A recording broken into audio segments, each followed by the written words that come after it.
Hey there, Cinephiles. Today I'm reviewing Dune Part 2. After an unfortunate 4-month delay, we finally get Denis Villeneuve's interpretation of the second half of the Dune novel, which I definitely need to read now. And I know there's a lot of people out there who say Dune Part 1 is unsatisfying or whatever, but I don't care what you believe. I believe that Dune Part 1 is truly spectacular. That and Blade Runner 2049 show what we can do with giant sci-fi epics, especially with this director. Safe to say I had absurd expectations for Dune Part 2 because of this. And when I tell you I was left speechless after my first viewing of this movie, just staring at the credits, not being able to write a review for Letterboxd or anything. My goodness, man, this is special. It's rare to experience that feeling that you know you're watching something so monumental as you're watching it. This is a film that will be spoken about for generations. How the general public will receive it will remain to be seen, but this is not your typical blockbuster, and I commend the film for it. Yes, it has what many crave from blockbusters,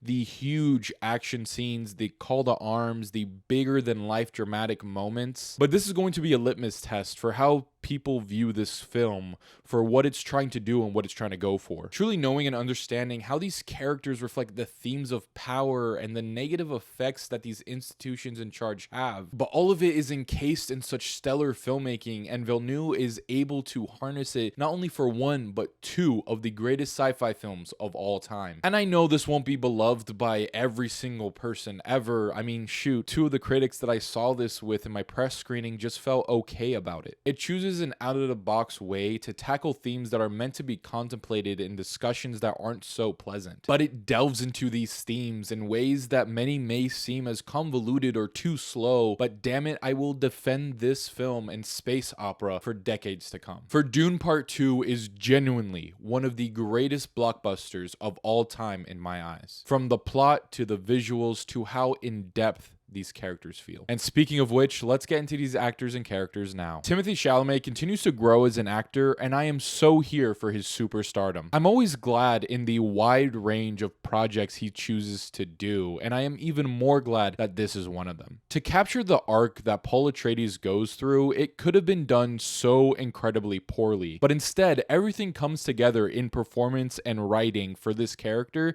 to truly show the themes of the film perfectly. For the different phases that Paul has to go through in this movie, I'd be genuinely shocked if Timothée Chalamet isn't in the discussions for Best Actor come Oscar season next year. Zendaya's Chani is worth the wait from the first film. She's great and able to show her love for Paul so easily, while also being this pillar of exemplification of what the younger Fremen are believing and their movement. And the best part of it too is that after watching the film for a second time, I grew to love her character even more. Zendaya's facial expressions are especially what sold me on her character. You just see her becoming an even bigger star than she already was. I just love how she's able to be Paul's love interest while also being the face of the more Fremen first ideology that her character's people is imploring. Now getting to the face of the other side of that Fremen debate, Javier Bardem's Stilgar. Another character that finally got his well-deserved screen time. As a voice for some of his people and faith, it was incredibly important to show him as much as they did. He also allows for levity to be strewn throughout the film, which is a nice contrast for the direness of most other scenes. Him working as the other side of the Fremen beliefs, the ones from the older guard and mindset of the other faction of Fremen,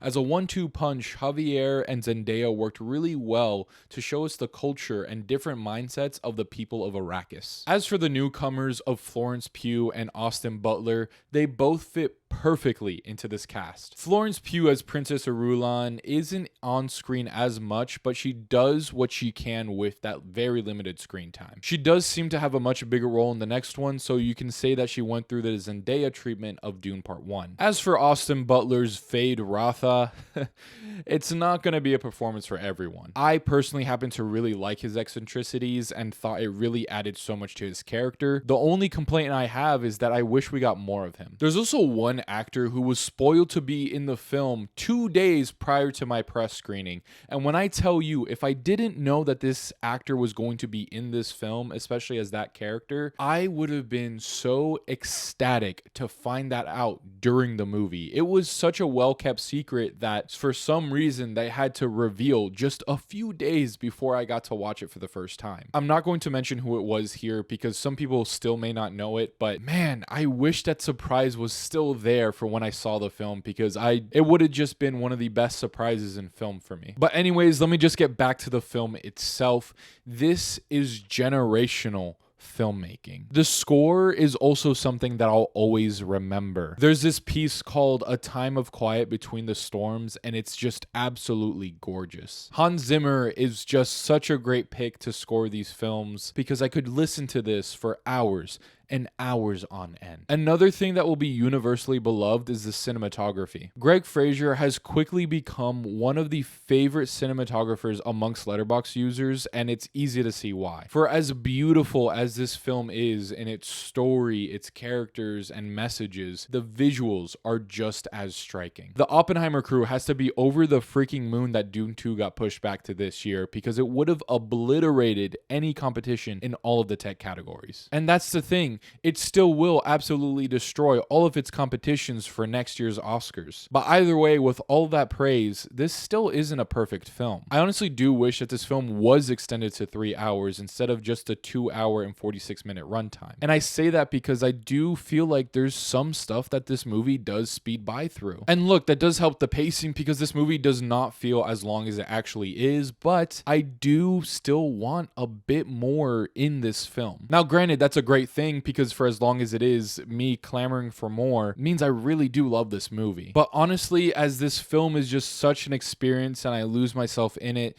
literally just 15 more minutes or 14 more minutes really would have hit home just everything about this. And I'm not saying at the end to add that extra time. I'm saying throughout the film, just let certain things breathe a little bit more. But to those that will complain about the runtime before even watching the movie, please, I implore you to allow yourself to escape into the sands and dunes of Arrakis, and you'll enjoy your time. Overall, this truly is a great experience rather than just a film. As you're watching it, you just know you're watching something truly special and what will become a massive footnote in film history. For the good or even for the bad, as we will have to wait to see how Warner Brothers will react to the inevitable success of this film. But either way, give me the spice and worm poison and let my eyes turn blue so I can watch Dune Messiah right now. I give Dune Part 2 a 4.5 out of 5 stars. I genuinely cannot wait to rewatch this in IMAX at least one more time, because this is a theater experience that I'll always remember. This is a movie that fulfilled a want of mine that I've had for so long, which is this